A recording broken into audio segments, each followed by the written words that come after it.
مثلا چطوری داریم یه ویدیو دیگه این دفعه حالا اونا رو نشون نمیدم 59 تا TNT شده بود.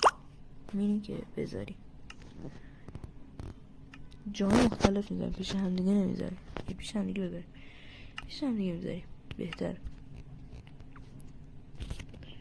59 تا TNT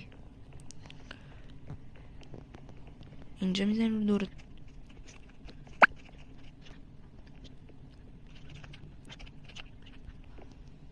خب برگشتیم، شد کل این TNT ها.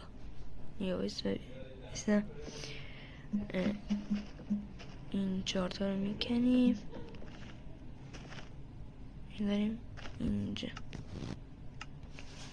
خب حالا اینجا. خب حالا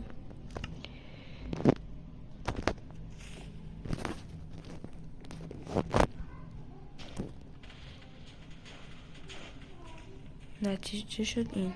اون زیر الان آب گذاشته بودم قبل ساخت، میخواستم یه طور دیگه بسازمش. تا یه ویدیو دیگه، خدافظ.